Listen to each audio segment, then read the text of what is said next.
Olá, comunidade Apegados. Sejam muito bem-vindos mais uma vez. Eu sou Carol Fialho e este é o Apegados Podcast, um lugar de informação, acolhimento, não julgamento, um lugar seguro para a sua família.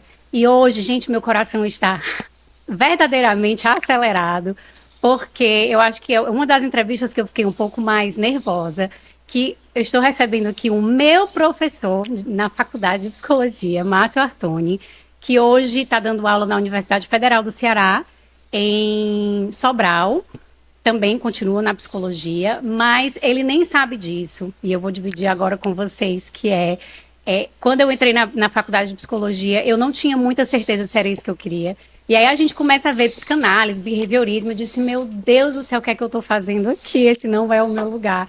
E aí eu me deparo com esse professor maravilhoso, que me traz as abordagens humanistas da psicologia e eu finalmente encontrei o meu lugar. Então, assim, professor, seja muito bem-vindo. Eu estou muito feliz de estar aqui com você e dizer que você foi um dos motivos pelos quais eu consegui ficar na psicologia, porque você me mostrou um caminho lindo para seguir. Muito obrigada, então. Mas seja muito bem-vindo, professor. Fale um pouquinho de você, como é que você está. Carol, obrigado pelas palavras. A gente, na docência, né, a gente acaba tendo uma distância maior do que a gente de fato gostaria em relação aos alunos, né?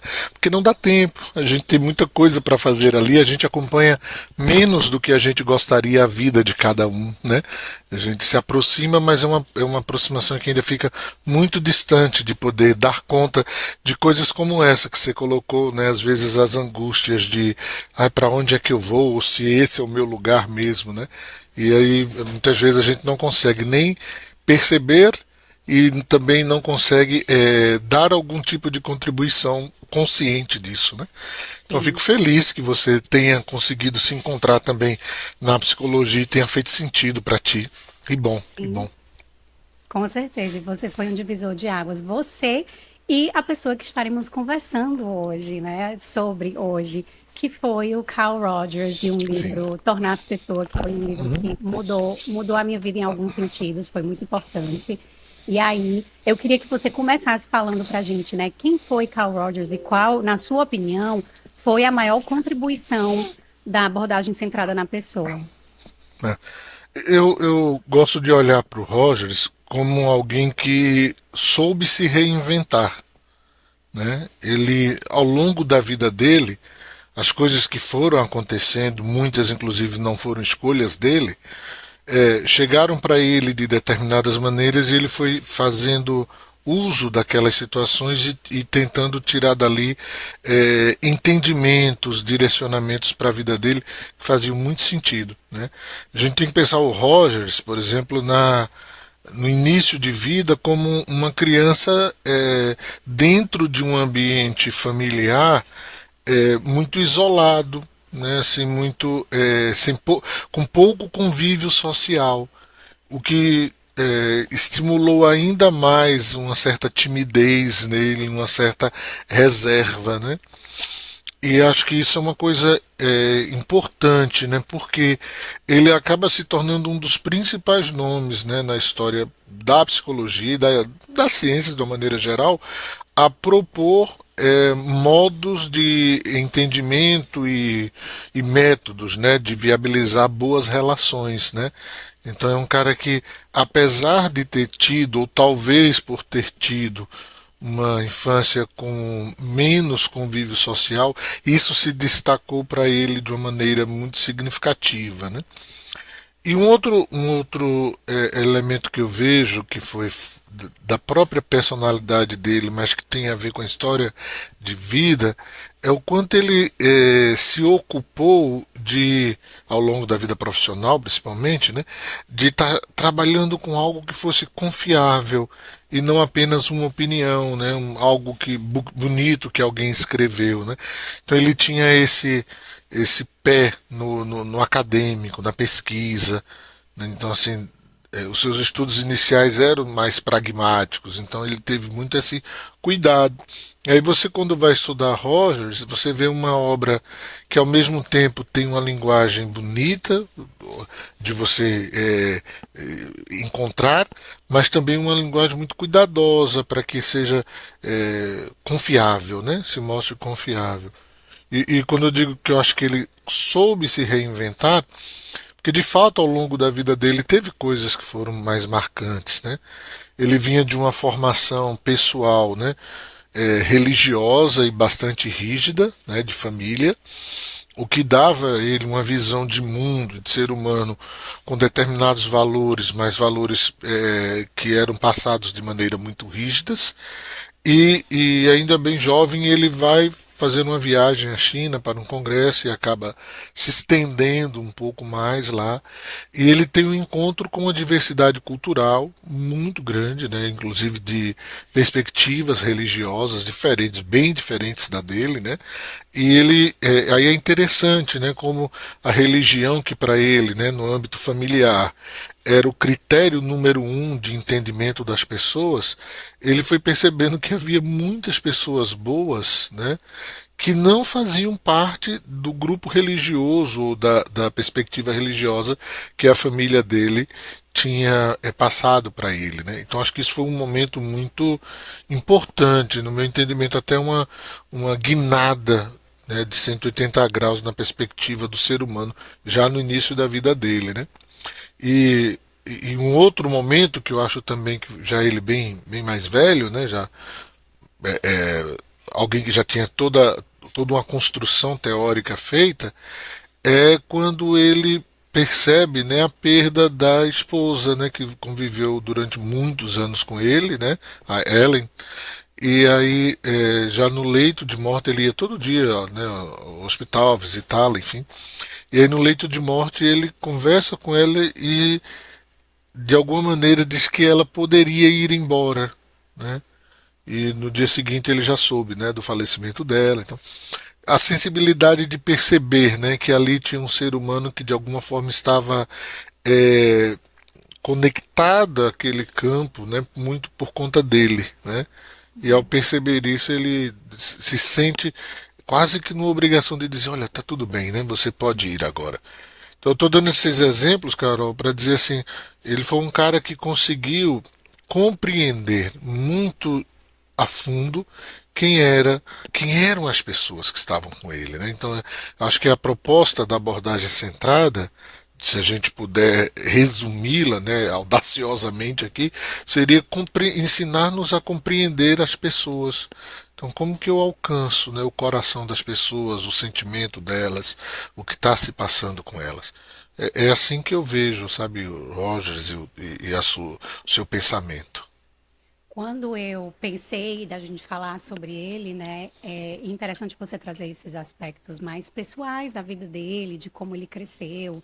É, o que me veio à mente, e nos estudos que eu fui fazer antes da nossa entrevista, e eu vi entrevistas de pessoas que conviveram com ele, que estavam com ele durante a carreira profissional, e falaram que ele tinha uma capacidade incrível de ouvir as pessoas. As pessoas que conviviam com ele se sentiam verdadeiramente vistas por ele e ouvidas por ele. E essa questão dessa comunicação, de desenvolver essa comunicação é tão importante, claro que eu trazendo aqui para o contexto do apegados, né, que é família, pais, relações interpessoais na nossa família, quando eu penso, principalmente relação pai e filho, aí eu estou falando de um recorte específico da adolescência, por exemplo, que a nossa dificuldade de ver o outro, né, de ver os sofrimentos e as angústias desse adolescente, de realmente ouvir, me parece que muito da nossa comunicação eu querendo convencer você do meu ponto de vista, eu passando por cima dos seus desafios, porque eu acho que, usando uma palavra bem mimimi, né, uma palavra que fez um sucesso absurdo ano passado, mas assim, o quanto que o Rogers ele traz essa perspectiva, essa empatia e essa aceitação de verdadeiramente ouvir o que você tem para me dizer, né? De ver você independente das minhas angústias, e aí essa questão dele liberar a esposa, né? Assim, esse momento de você conseguir identificar, nossa, somos pessoas diferentes, temos necessidades nesse momento diferentes, e eu te deixo, né? Assim, eu te Sim, deixo sim. partir, eu te deixo você fazer o que você precisa fazer, né? Assim, não ficarmos ligados por uma necessidade minha. E o quanto que essa dinâmica, principalmente pais e filhos, também é muito difícil, né? Dos pais reconhecerem que seus filhos são pessoas diferentes, são seres humanos independentes e que em algum momento eles vão precisar mesmo. Eles precisam se diferenciar, né? Eles precisam ter espaço de serem quem eles são. E eu acho que a teoria do Rogers, ele traz muito isso, né? Assim, e a gente vai falar um pouco sobre, um pouco mais a fundo, né? Alguns contextos, mas como a abordagem centrada na pessoa, ela pode, na sua opinião, ser aplicada na criação dos filhos, né? Assim, dentro de casa, nas relações familiares. Tá, eu vou pegar primeiro um pouco dessa tua fala, né? E assim, também tive o privilégio de estudar e conviver e ter uma amizade com alguém que trabalhou com Rogers, né? E foi muito interessante porque à medida que ele ensinava, né, muitas coisas para gente, foi o Afonso Fonseca, ele muitas vezes conversava de experiências e situações que ele teve diretamente em alguns momentos da vida dele, no convívio direto com o Rogers, né? E essa ideia do ouvir, ela é importante que a gente destaque, né? É, de uma maneira geral, a gente é levado a acreditar que o ouvir é uma habilidade que algumas pessoas têm. E isso é ruim, de certa forma, porque muitas pessoas não poderiam ouvir, né, simplesmente pelo fato de não terem, né, essa habilidade. É, eu penso que existe alguma habilidade, sim, do ouvir, que é uma disposição para o ouvir, né? Mas, principalmente, eu acho que isso é uma ideia da obra do Rogers. Ouvir a gente aprende, né? Então a gente pode treinar o ouvir. E isso torna a abordagem centrada diferente das outras abordagens na psicologia, porque tem um tipo de escuta que ela é muito operacional, ao mesmo tempo muito profunda. Ou seja, ela é uma escuta que é, chega a sentimentos que muitas vezes a pessoa não está ainda compreendendo, visualizando, mas ela também é possível de ser ensinada e aprendida, né? Recentemente eu estive num congresso da abordagem, foi lá na Serra Gaúcha, e aí a gente levou um trabalho que era sobre a escuta ativa, né, que é um princípio do Rogers com o Richard Farson, né, que trabalhou com ele durante um tempo. E como é interessante ensinar a ouvir. Né, ensinar a ouvir. Porque, Carol, do ouvir atento e empático é que vão emergir as minhas falas mais significativas. Então, se eu construo essa base em mim, né, a minha relação com as pessoas, de uma maneira geral, muda. Porque eu, antes de ter uma fala, eu vou estar atento ao que eu escuto. Então, tem um tipo de escuta que propicia um tipo de fala, né? Essa fala que a gente chama empática, né, que está compreendendo a perspectiva daquela pessoa, ela só é possível quando aquela escuta foi empática. Você lembrou muito bem aí a história dos embates, das opiniões, né, que ainda hoje estão muito fortes entre nós, né, mas como de uma maneira geral, opinião virou um tema de conflito, de afastamento, né? Você tem a sua, eu tenho a minha, e nós não podemos conversar, né? O que é uma pena, evidentemente, né? Por exemplo, o ambiente acadêmico, ele é por si um ambiente de discussões e debates, né? O que pressupõe a diferença, né? O respeito à diferença do outro.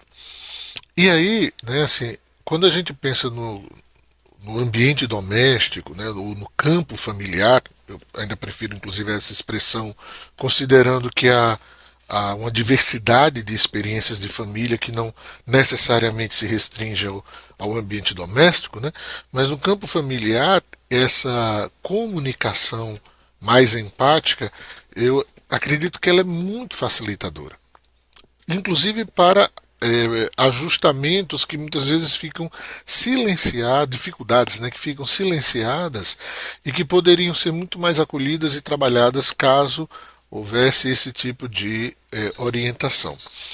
Aí, o que eu acho disso, assim, né?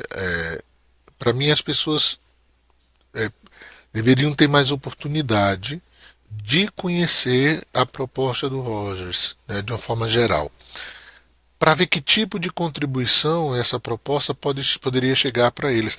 Porque eu não recomendaria simplesmente ler o Tornar-se Pessoa. Né? Sim.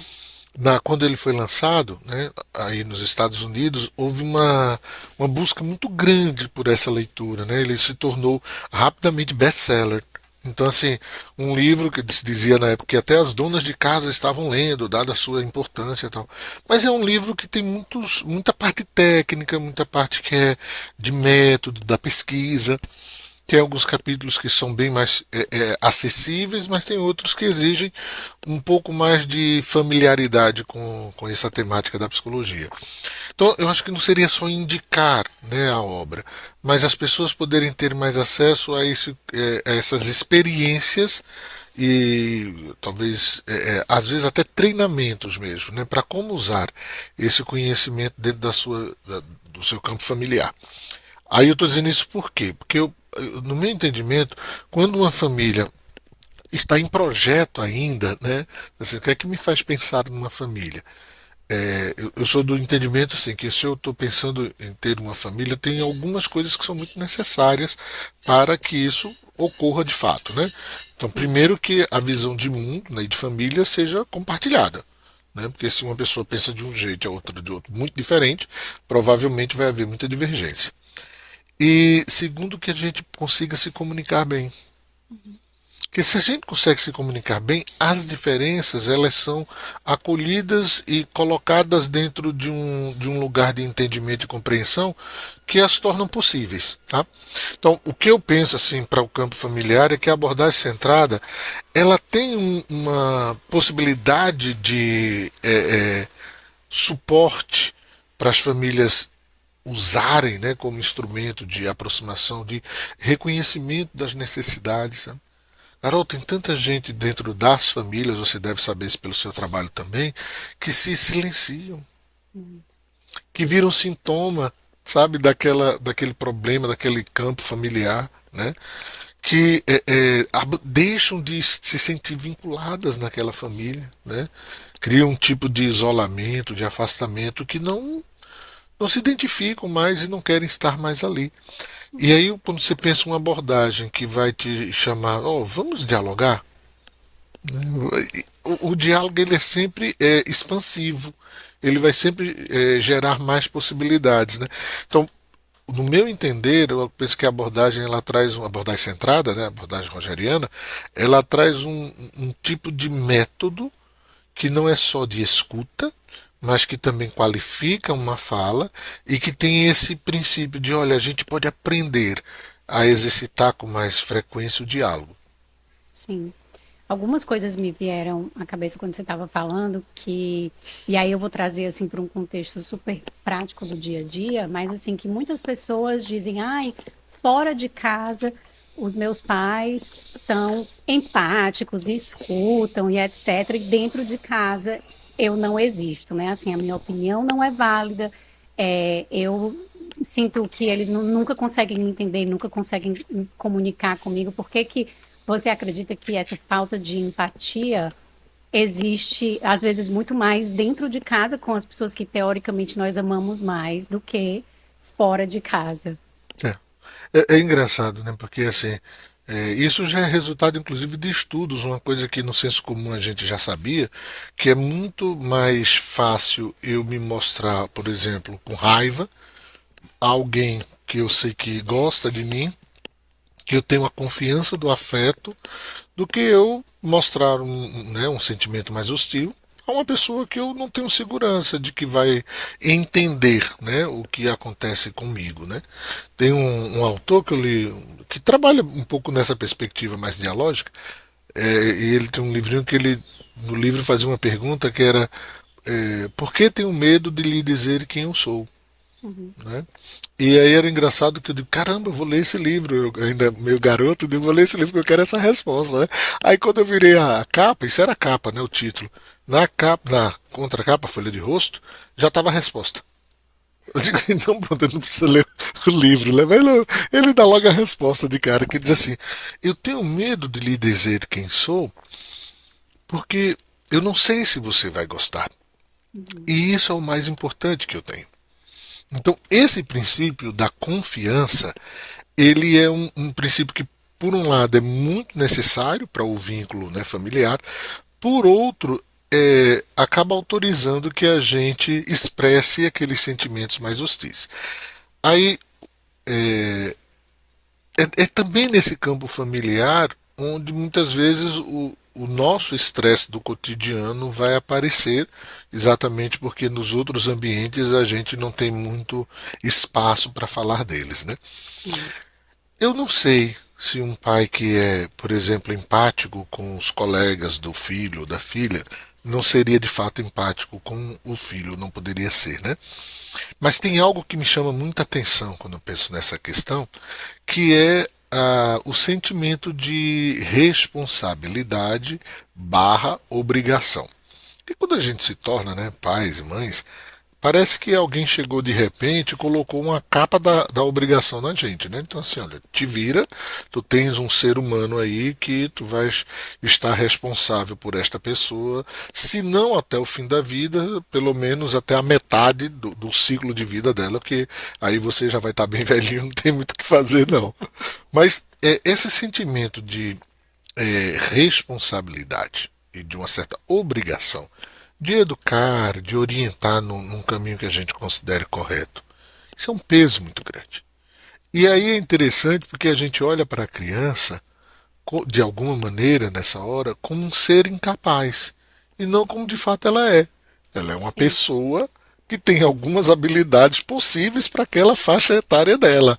Né? Então, assim, o que eu posso pedir dela tem que estar congruente com as habilidades que ela tem naquele momento, cognitivas, emocionais, enfim, tudo aquilo que é possível para ela naquele momento. E aí a empatia para os pais nessas circunstâncias é bem mais difícil quando você não está partindo desse pressuposto, né, de que você está diante de uma outra pessoa.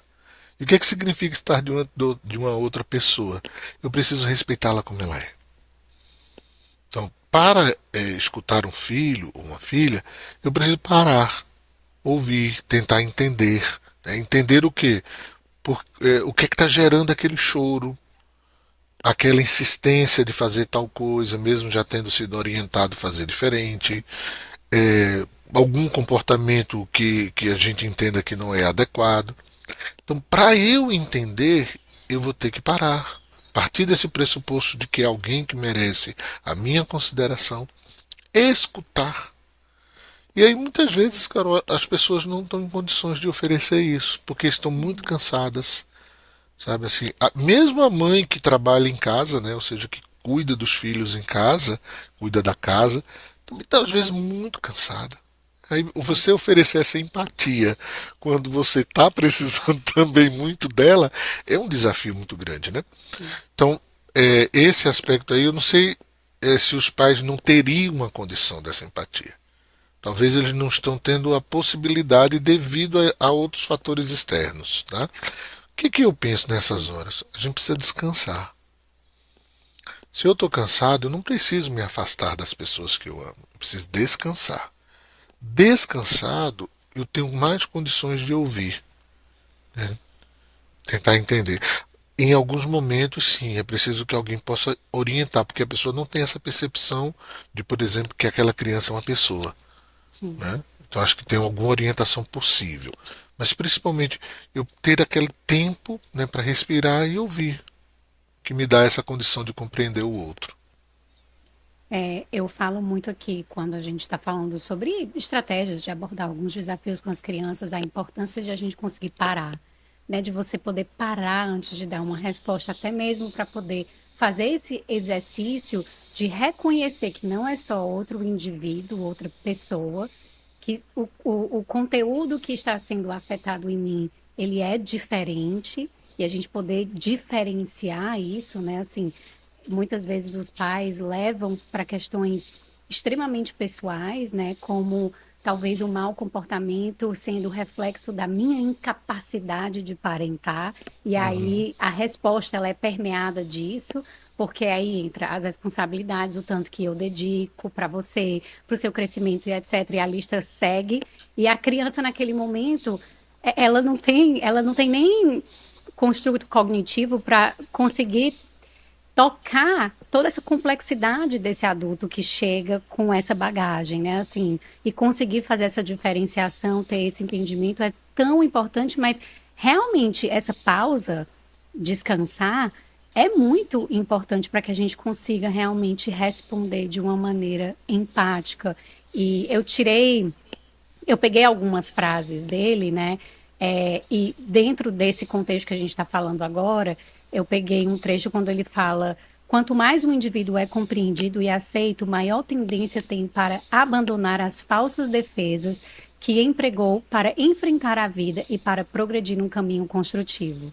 Então, isso vale, né, para os pais também nesse momento de compreender de onde que vem tudo isso, o que é que está sendo afetado, para que eu possa abandonar um pouco essas minhas defesas e poder estar ali diante daquele outro ser humano de uma maneira mais empática. É interessante isso que você colocou, né? Porque essa frase é desdobramento de pesquisa. Ele gravou as sessões clínicas, né, os atendimentos, e foi estudar essas sessões. E aí ele observou que a evolução dentro do processo terapêutico acontecia em etapas. Então, assim, muitas vezes a pessoa chega no processo terapêutico e ela só vai começar aquilo que a gente entende, né, mais formalmente como terapia, lá pela terceira etapa. Dizer, olha, só agora que a pessoa está chegando. Por quê? Porque tem todo um processo de reconhecer que eu tenho barreiras, em que eu tenho dificuldades e que essas dificuldades mexem comigo, né? E quando eu as entendo, quando eu as compreendo, eu vou mais desarmado para junto das pessoas, né? Então, se por exemplo, né, eu coloquei dentro de mim rigidamente a obrigação de educar meus filhos, o que vai acontecer é que diante de qualquer situação que pareça uma situação desalinhada com esse princípio, eu serei rígido com eles. Porque a rigidez já está internalizada como um princípio, né? E aí é engraçado, sabe, Carol, assim, como a gente precisa aprender a respirar. O exercício da pausa. Né? Você diz assim, olha, é importante parar, pensar um pouquinho antes de falar com seus filhos, né? A pausa ela é um exercício cotidiano e o tempo todo. Assim, a gente poder respirar. Respira, aí você pensa um pouco e decide se é aquilo que você quer falar, né? De um modo geral, a gente vive tão acelerado e às vezes até tão afetado pelas contingências, né, de cotidiano que a gente pouco respira conscientemente, né? Então a gente faz poucas pausas. Alguém fala uma coisa ou faz alguma coisa e a gente tende a ter uma resposta não pensada, né, impulsiva. E aí, quando se trata dos filhos, e aí eu vou partir do princípio, né, genérico de que nós pais amamos nossos filhos, né? Então, assim, imagina que tipo de sofrimento a gente não experimenta ao ser hostil, né, em palavras, enfim, com alguém que a gente ama muito. Sim. E nessas horas, como respirar, ele ajuda a gente a dar a pausa, sabe? Uma pausa e eu consigo entrar em contato com o que está em mim ali sendo mexido. Então, esse princípio aí que aos poucos as barreiras vão diminuindo, servem também para a nossa relação com os filhos. Porque não é porque aquela criança é meu filho ou minha filha que ele não vai, que já vai nascer confiando em mim. A confiança é um processo cotidiano de saber que pode contar comigo. E outra, vai olhar, por exemplo, para o pai, vai ter um tipo de expectativas, ou vai olhar para a mãe ou qualquer outro cuidador e vai ter outro tipo de expectativa, né, de eu posso contar com essa pessoa aqui para tais e tais coisas, eu posso contar com essa outra pessoa para outras coisas, né? E isso não quer dizer que confie mais em um do que em outro, né? É da relação desta pessoa, que é a criança, com este adulto que faz parte da vida dela, né? E aí é interessante a gente ir diminuindo, né, pouco a pouco, e esperar o tempo da criança. criança tem o direito de passar tempo até confiar na gente. sim, Não sim, precisa ser, olha, você começou a falar, agora você tem que me amar, eu vou expressar que me ama. Não, você tem o direito de não se sentir ainda confortável comigo. sim.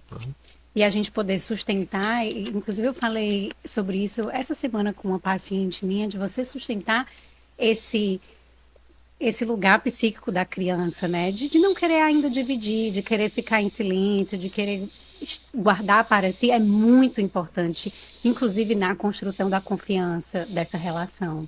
E a gente tem falado um pouco sobre a empatia, é, e tem outra frase dele que eu gosto muito, que é ser empático é ver o mundo com os olhos do outro e não ver o nosso mundo refletido nos olhos deles, né? Assim, que fala também um pouco sobre o que a gente pincelou aqui anteriormente. E aí eu queria passar agora para outro conceito da abordagem centrada na pessoa, que é a aceitação incondicional, né? Assim, e como que isso pode influenciar positivamente o relacionamento com os nossos filhos? Eu gosto muito desse termo tal qual é falado, né? Aceitação incondicional. Eu Porque tem também uma adoro. outra forma, né? Que é consideração positiva e incondicional. Eu gosto do termo aceitação incondicional porque é tão direto e tão claro. Sabe Uhum, assim, ó, é isso. E aí a gente lide com o peso dessa expressão da forma que a gente puder, né? É, primeiro assim, né? Ainda na conexão com o que a gente estava dizendo, né? Quando eu olho para aquela criança e entendo que ela é uma pessoa, eu vou ter como pressuposto isso, eu vou olhar para mim. Digo assim, olha, eu como pessoa, né, não na função pai ou função filho, mas assim, como pessoa, o que eu entendo que eu tenho direito? Bom, eu tenho direito a ficar em silêncio. Eu gosto muitas vezes de ficar em silêncio. Esse direito é da outra pessoa também. uhum, Né? Mesmo sendo uma criança, eu digo, olha, a gente precisa conversar sobre isso que aconteceu. Ela não quer conversar agora? Ah, deixa um tempo. Diz, olha, tudo bem, pode não ser agora, a gente vai conversar depois. Então, quando você estiver em condições de conversar, a gente volta a conversar. Eu vou esperar que você esteja em condição de conversar. Né? Mas é um direito da criança ficar em silêncio, né? Como é um direito da criança também nos falar. Então, é porque é um direito da pessoa. Né? sim, Então, se é um direito para mim adulto, é um direito para essa pessoa criança também. Tá? Aí, então, eu só vou aceitar de maneira incondicional o outro se eu partir desse princípio, que ela é uma pessoa. Né? Agora, o que se refere, a que se refere nesse termo? O Rogers, quando pensa, Carol, a teoria de personalidade, é interessante que ele faz um construto que ele, até naquela frase anterior a ideia estava já presente, né? Que assim, ele vai chamar de rigidez perceptual, né? Então, recebendo muitas pessoas no consultório com um tipo de percepção de si muito rígida. Normalmente essa percepção ela aparece assim: ah, eu sou assim, não sim, posso ser diferente, né? Quando veja que esse é um adulto que provavelmente ouviu da parte de pessoas significativas, né? Ah, você é assim, você é assim, né? O você é assim pode ser tanto uma coisa que a gente julga não tão boa, mas aquelas coisas que parecem valorosas, né?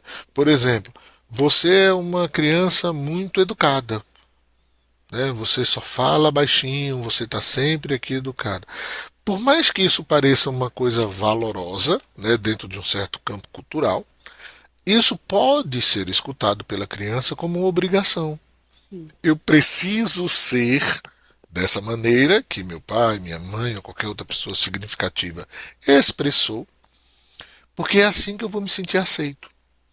Então, o princípio é como eu estou expressando para essas crianças a aceitação. Porque toda criança quer se sentir aceita, todo ser humano precisa se sentir aceito, desde a sua infância até o final da sua vida. E aí Rogers diz que tem algumas pessoas que elas aparecem na vida da gente como pessoas critério. O que é uma pessoa critério? Né? Ele chama de pessoas significativamente importantes. Bom, a princípio a gente entende que é o pai e a mãe, mas podem ser diversas outras pessoas na vida dessa criança. Quando uma pessoa dessa mostra que me aceita, eu tendo a me valorar mais, tendo a me sentir importante. Né?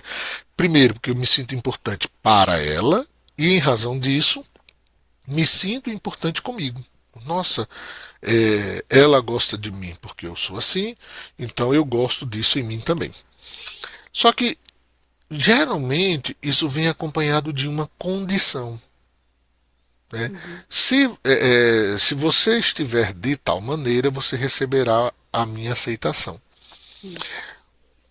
Com o passar dos anos, né, a criança vai crescendo e tal, se torna um adulto. O que ocorre é que o modo de viver esperando ser aceito, mas entendendo que precisa atender a determinadas condições, fica muito rígido.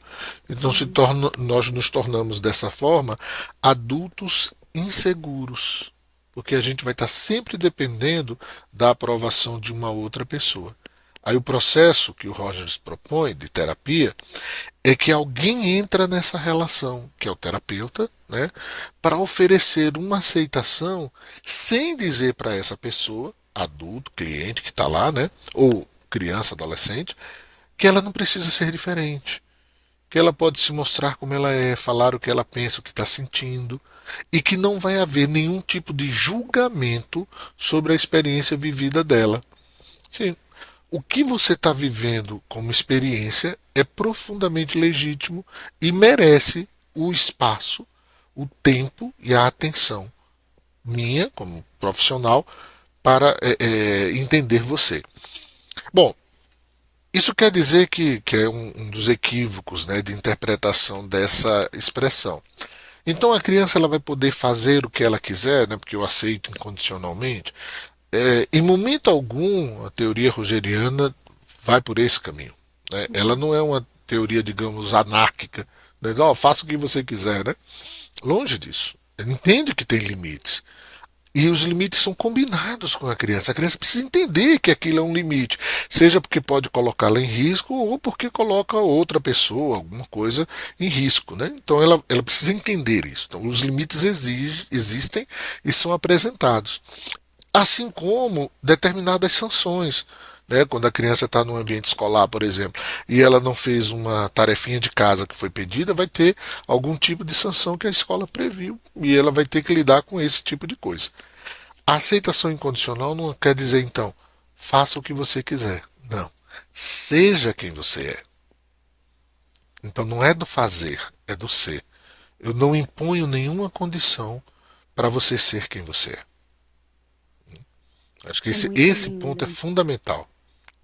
É muito É, né? lindo tudo isso. Eu fico emocionada só de ouvir, porque no contexto familiar, parental, se diz muito, eu amo meu filho incondicionalmente. Ama mesmo, né? Assim, esse incondicionalmente, será mesmo, né? Será mesmo que essa criança está sendo verdadeiramente aceita por você, se sente verdadeiramente aceita por você, e quando você traz isso lindamente, a gente consegue identificar quase que diariamente crianças que precisam, que se sentem presas dentro de um estereótipo que foi dado, né? Assim, eu sou a educada, eu sou o nerd, e isso acaba colocando ela numa caixa onde ela não se permite ser nada além daquilo, ela sente que ela precisa ser daquela maneira para ser aceita, para ser vista, acolhida, né? Que as suas sombras não têm muito espaço, ou então o oposto é a criança que é o monstro, é o mentiroso, é o etc., que são dados esses nomes.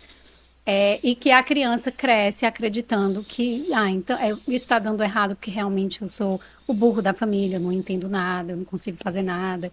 E o quanto que isso realmente aprisiona e a gente tem dificuldade de olhar para a criança e aceitá-la incondicionalmente, né? Amá-la incondicionalmente. E quando você fala, não é sobre o fazer, é sobre o ser. E eu acho que essa é uma chave muito importante que a gente precisa. É, que bom que a gente está falando sobre isso, né? Porque não é sobre o fazer, que aí a gente entra num estilo de parentalidade completamente permissivo, e aí entra em outros diálogos importantes, mas é sobre ser, né? Assim, meu Uhum, filho, te aceito como você é. E quantos pais têm dificuldade em aceitar como se verdadeiramente é, né? Eu acho que isso também, uhum, como a gente pincelou anteriormente, passa de uma a aceitação de quem nós somos, de quem nós verdadeiramente somos, né? Assim, para que a gente possa fazer esse exercício conosco, para que também isso possa refletir nas nossas relações. Agora, veja, né, que eu pelo menos considero muito interessante quando a gente está pensando na aceitação dessa criança, né, dessa pessoa como ela é. Eu preciso abrir mão dessa tarefa de formar essa pessoa. E eu preciso Yes, aprender a esperar que ela se mostre para mim como ela é. Entende? Então, sim. assim, você pode ter um filho que é bastante tímido, um outro que é expressivo, enfim, eu só vou saber quem é essa pessoa deixando que ela se mostre, deixando que ela mostre o jeito dela ser, né?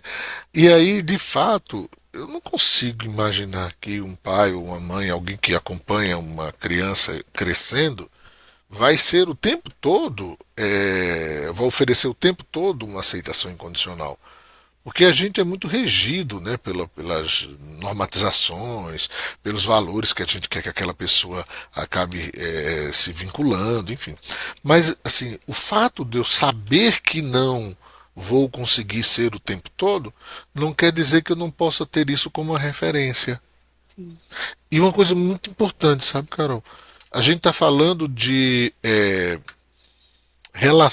uma relação que é assimétrica, um adulto e uma criança, né? E eu preciso, como adulto, viver aquilo que eu acredito para que essa criança não apenas escute de mim, mas visualize e entenda nela o quanto isso é importante. Então, se eu não conseguir, num dado momento, aceitá-la incondicionalmente e fui exigente demais com alguma questão com ela, eu preciso pedir desculpa. Eu preciso me sentar com ela, olha, me desculpe pelo que eu te falei. Eu queria te dizer isso, isso e isso.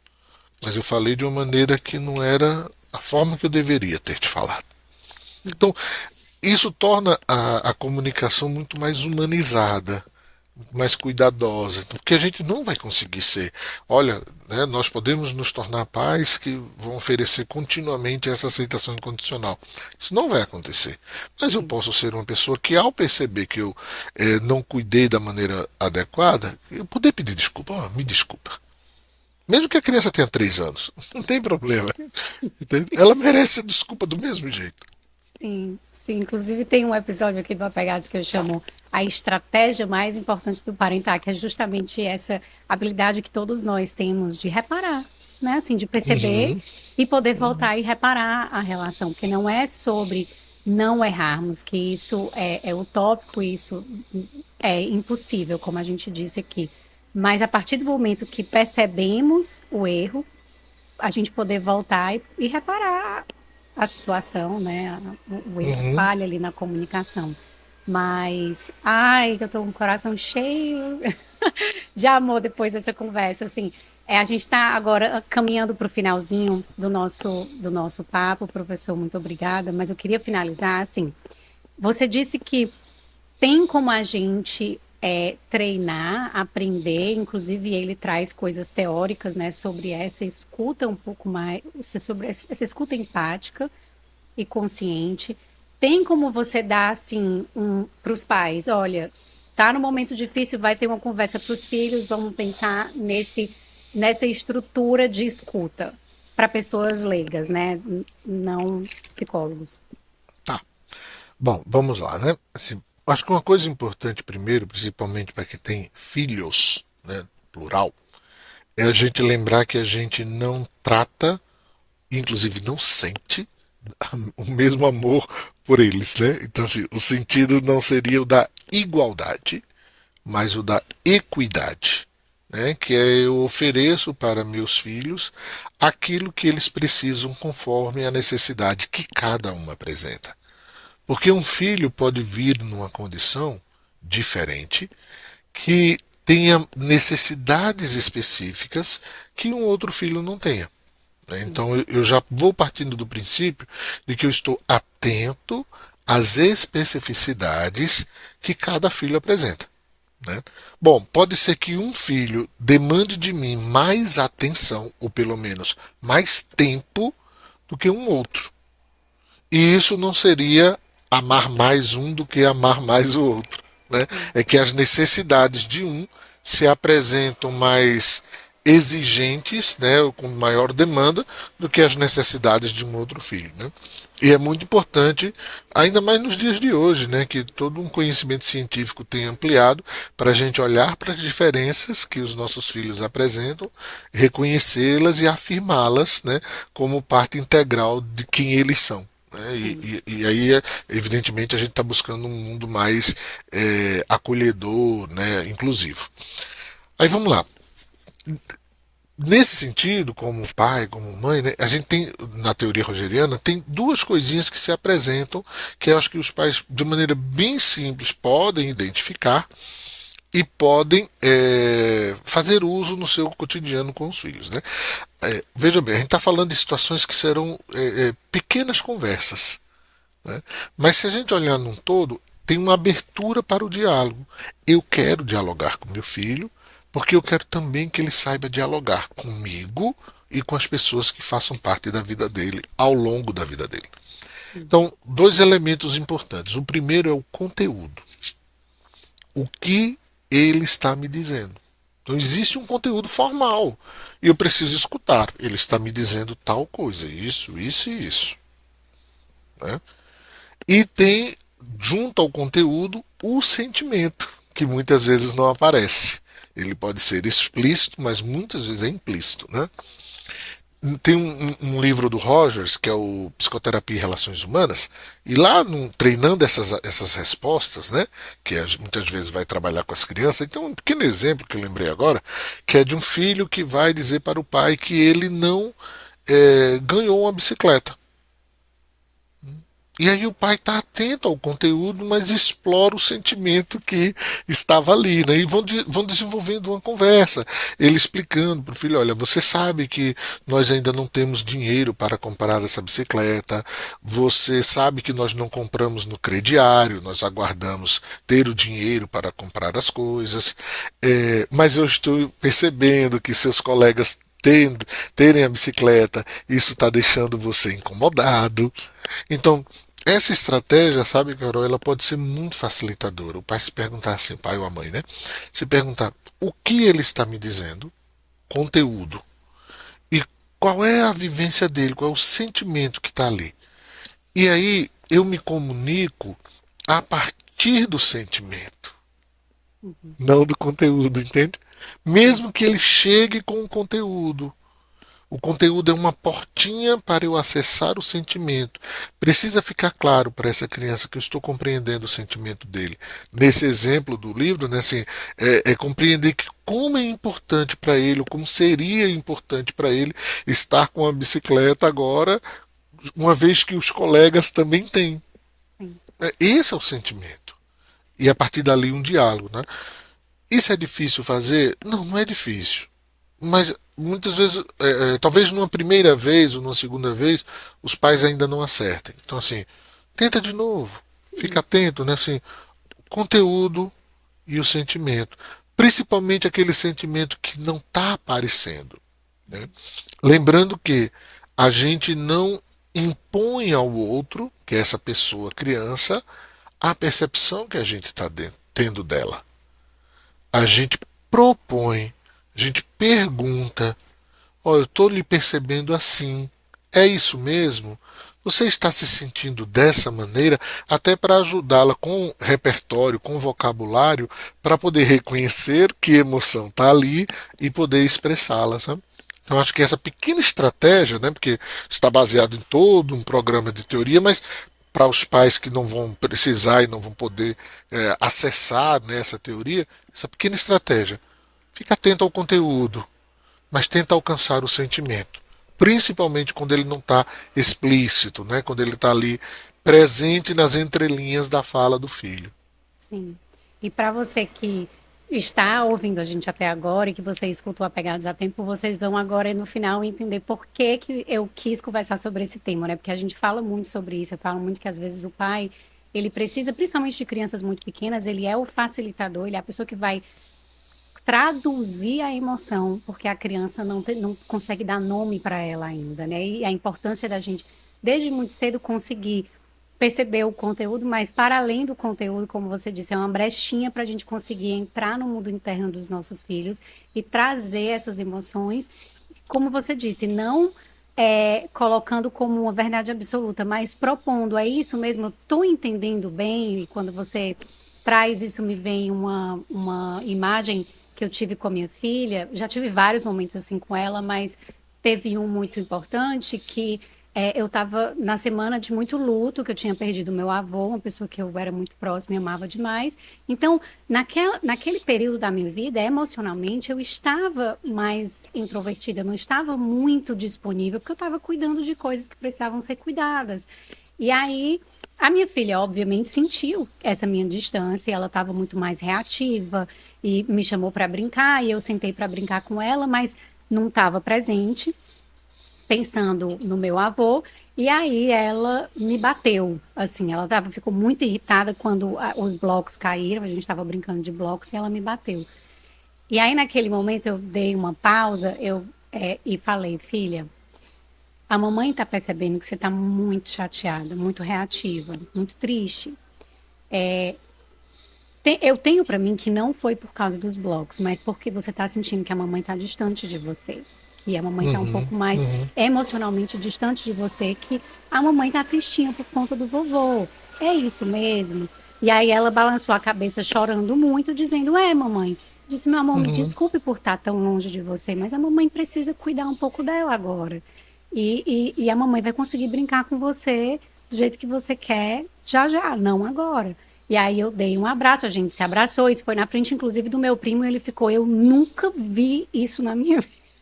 Eu nunca vi essa interação na minha vida. E ele mandou mensagem para os amigos do uhum, grupo, tipo assim, eu nunca vi isso.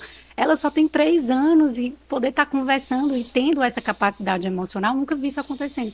Então, assim, foi um momento que ficou muito marcado para mim, constantemente a gente trabalha isso, mas a importância de podermos traduzir a emoção dos nossos filhos, até para dar repertório mesmo emocional. isso, E a gente isso. hoje também entende que quanto mais a gente consegue nomear as emoções, e nós temos, normalmente, a grande maioria das pessoas tem um repertório muito curto de emoções, né? É raiva, estresse, amor, alegria, pronto, acabou. E assim, tem uma lista gigantesca de emoções. Quanto mais a gente consegue nomear, mais controle também a gente vai conseguir desenvolver sobre aquela emoção. Então, a importância de propor essa atividade que você falou, né? Assim, e que realmente é alcançável, assim, todo mundo Uhum, consegue uhum, uhum. colocar em prática. Sim, sim. Professor, muito obrigada pela presença, muito feliz com, Obrigado a com, você pelo com essa convite, Carol. conversa. E obrigada a vocês por estarem aqui mais uma vez com a gente. Se você ainda não deu 5 estrelas para Pegados, vai lá, dá 5 estrelas para ajudar a expandir um pouco mais essa mensagem para as famílias. Manda para quem você acha que vai se beneficiar com esse episódio, ou seja, todo mundo. Mas muito obrigada por estarem aqui comigo mais uma vez e a gente se vê no próximo episódio. Tchau, tchau, tchau, professor. Muito obrigada. Obrigado também.